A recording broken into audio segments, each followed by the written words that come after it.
হজের প্রচলন কখন থেকে শুরু সেই বিষয়টা নিয়ে আজকের আলোচনা। আল্লাহ রাব্বুল আলামিন পবিত্র কোরআনে বলেছেন, ইন্না আউওয়ালা বাইতিন উদিআ লিন-নাসি লাল্লাযী বিবাক্কাতা মুবারাকান ওয়া হুদাল লিল আলামিন। আল্লাহ রাব্বুল আলামিন পবিত্র কোরআনে বলেছেন, ইন্না আউওয়ালা বাইত, প্রথম ঘর এটি। কোনটি? বিবাক্কাতা মুবারাকা ওয়া হুদাল লিল আলামিন, মক্কায় অবস্থিত খানায় কাবা। এই ঘরটিকে আল্লাহ রাব্বুল আলামিন পৃথিবীতে প্রথম স্থাপন করেছেন। এই ঘরটি স্থাপন করেছেন এই জন্য, মানুষের ইবাদতের জন্য। এখানে মানুষ ইবাদত করবে, তাওয়াফ করবে, সেই জন্য আল্লাহ রাব্বুল আলামিন এই ঘরটি স্থাপন করেছেন। এবং এই ঘরের, এই বাইতুল্লাহর চতুর্দিকে সব দিকে রয়েছে মোবারক, বরকত, আর রয়েছে পথ নির্দেশনা, পথের নির্দেশনা, হেদায়েতের পথ রয়েছে এই ঘরকে ঘিরে। আল্লাহ রাব্বুল আলামিন যখন সাইয়েদনা হযরত আদম আলাইহিস সালামকে পৃথিবীতে পাঠিয়ে দিলেন, পৃথিবীতে তাদেরকে অবতরণ করালেন, সাইয়েদনা হযরত আদম আলাইহিস সালাম এবং হাওয়া আলাইহিস সালামকে। ফেরেশতারা তখন বলল যে আপনার এই পৃথিবীতে আগমনের 2000 বছর পূর্বে এই ঘরকে আল্লাহ রাব্বুল আলামিন স্থাপন করেছেন, তৈরি করেছেন। এটি হচ্ছে খানায় কাবা, আপনি এটাকে তাওয়াফ করেন। ফেরেশতারা তাকে দেখিয়ে দিলেন কিভাবে তাওয়াফ করতে হবে। সেইভাবে সাইয়েদনা হযরত আদম আলাইহিস সালাম এই ঘরটিকে তাওয়াফ করলেন, হজ করলেন। এক কথায় সাইয়েদনা হযরত আদম আলাইহিস সালামের এই তাওয়াফের মাধ্যমেই এই এই ঘরের খানায় কাবার তাওয়াফ শুরু হলো, হজ শুরু হলো। এখানে কিছু অতিরঞ্জিত কথা রয়েছে। কেউ কেউ বলে থাকেন যে হযরত আদম আলাইহিস সালাম তিনি শ্রীলঙ্কায় অবতরণ করেছেন, সেখানে একটি পায়ের ছাপ রয়েছে, বিশাল এক পায়ের ছাপ, বুঝতে পারছেন? তো হযরত আদম আলাইহিস সালাম যদি শ্রীলঙ্কায় ওই পাহাড়ে অবতীর্ণ করেন, তার পায়ের ছাপ একটি থাকবে কেন? দুটি থাকবে। তা তো দুই পা বিশিষ্ট ছিল, তাই না? এবং এত বড় পায়ের ছাপ থাকার কি কারণ রয়েছে? অনেক ওলামায়ে কেরাম, অনেক জমহুর ওলামায়ে কেরাম সুর দিয়ে আওয়াজ করেন, সাইয়েদনা হযরত আদম আলাইহিস সালাম 1000 বার শ্রীলঙ্কা থেকে পায়ে হেঁটে মক্কায় এসে তিনি হজব্রত পালন করেছেন। একদম ভুয়া, এটার কোনো অথেন্টিসিটি নাই, কোনো যৌক্তিক কারণ নাই। সাইয়েদনা হযরত আদম আলাইহিস সালাম তিনি 1000 বছর হায়াত পেয়েছিলেন। তো তিনি মক্কা থেকে শ্রীলঙ্কা থেকে যদি 1000 বার পায়ে হেঁটে মক্কা গিয়ে হজ করেন, এটা কখনোই সম্ভব না, অসম্ভব একটা ব্যাপার।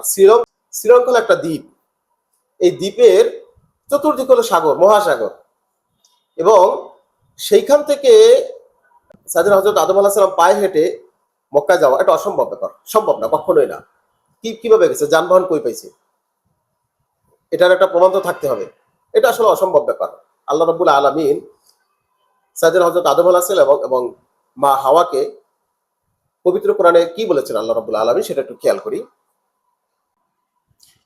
বললেন, ওয়াকুল্লা ইয়া আদম উসকুন আনতা ওয়া যাওজুকাল জান্নাতা ওয়া কুলা মিনহা রাগাদান হাইসু শি'তুমা, তোমরা এই জান্নাতে বসবাস করো, খাও দাও, আনন্দ করো। ওয়ালা তাকরাবা হাযিহিশ শাজারাতা ফাতাকুনা মিনাজ জালিমিন, কিন্তু এই গাছটির কাছে যেও না, যদি যাও তাহলে তোমরা নিজেদের উপর জুলুম করবে। আল্লাহ তাদেরকে এই অর্ডার করে দিলেন। হ্যাঁ, ফাআযাল্লাহুমা শাইতানু আনহা ফাআখরাজাহুমা মিম্মা কানা ফি, শয়তান তাদেরকে কুমন্ত্রণা দিয়ে ওই গাছের ফল তাদেরকে খাওয়ালো।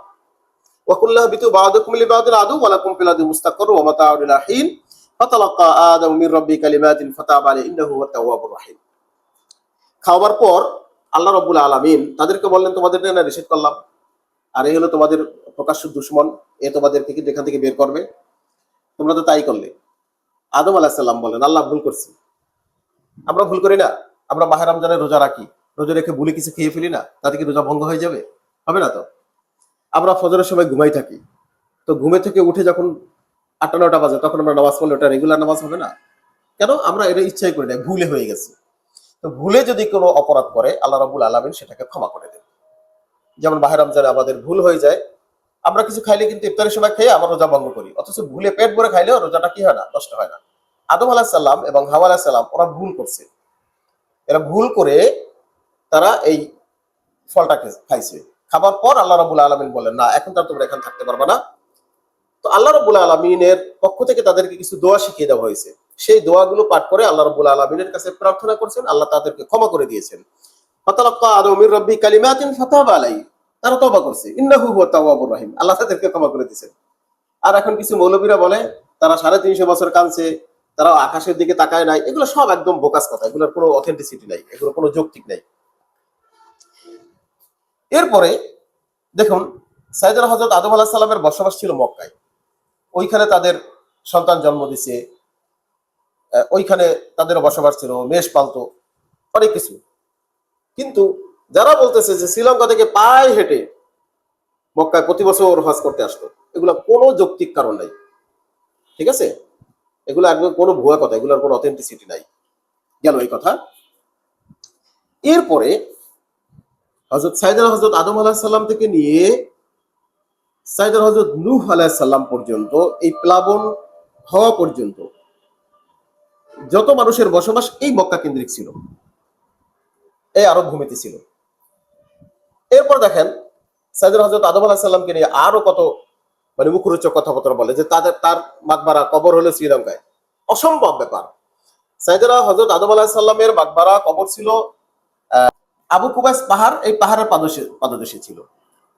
হযরত নূহ আলাইহিস সালাম তার এই নৌকায় যখন ইমানদার ব্যক্তিরা উঠলো, পশু পাখি জোড়ায় জোড়ায় যখন উঠলো, হযরত নূহ আলাইহিস সালাম হযরত আদম আলাইহিস সালামের দেহ মোবারককে তার নৌকায় করে নিয়ে গেলেন ইরাকে, এবং ইরাকে সেইখানে হচ্ছে হযরত আদম আলাইহিস সালামের কবর ওইখানে রয়েছে।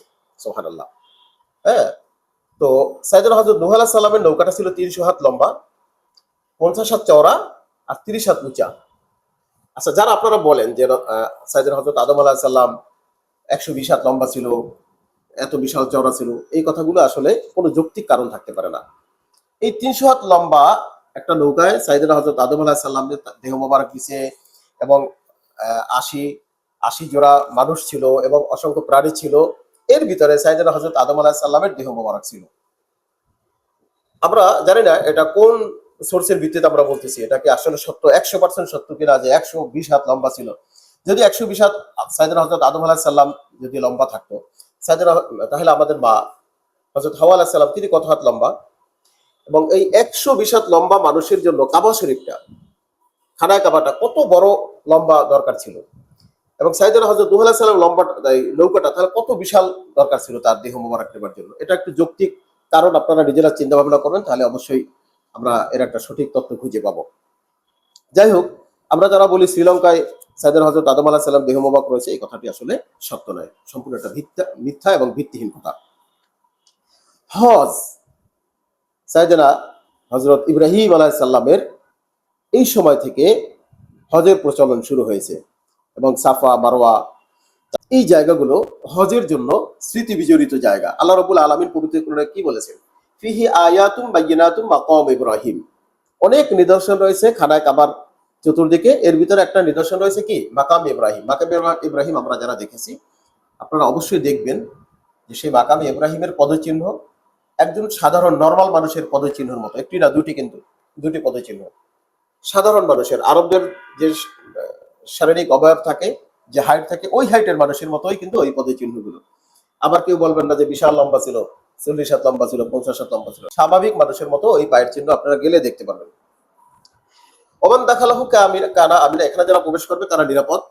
ওয়ালিল্লাহি আলান নাসি হিজ্জুল বাইতি মান ইসতাতাআ ইলাইহি সাবিলা। আল্লাহ রাব্বুল আলামিন অর্ডার করে দিয়েছেন, এই যাদের সামর্থ্য রয়েছে, এখানে সফর করার সামর্থ্য, শারীরিক সক্ষমতা রয়েছে, অর্থনৈতিক অবস্থা রয়েছে, তারা যেন এখানে অবশ্যই এসে এই খানায় কাবাকে জিয়ারত করেন, হজ ব্রত পালন করেন। ওয়ালিল্লাহি আলান নাসি হিজ্জুল বাইতি মান ইসতাতাআ ইলাইহি সাবিলা ওয়া মান কাফারা ফাইন্নাল্লাহু গানিয়্যুন আলান। কেউ যদি অস্বীকার করে, কেউ যদি তাকে গুরুত্বহীন মনে করে, তাহলে আল্লাহ রাব্বুল আলামিন এটাকে কেয়ার করেন না। আল্লাহ রাব্বুল আলামিন কারো কাছে মুখাপেক্ষী না, যে আসতেই হবে, না আসলে আল্লাহর কোনো ক্ষতি হয়ে যাবে, একদম না। আসলে আল্লাহর হুকুমটা আপনি পালন করলেন, আর যদি পালন না করেন তাহলে আপনার জন্য শাস্তি অবধারিত। এই হলো ব্যাপার। আমরা কি পেলাম? হজ ফরজ হয়েছে হযরত ইব্রাহিম আলাইহিস সালাম, আমাদের জাতির পিতা হযরত ইব্রাহিম আলাইহিস সালামের এই সময় থেকে নিয়ম করে হজ ব্রত পালন আল্লাহ রাব্বুল আলামিনের পক্ষ থেকে ফরজ করা হয়েছে।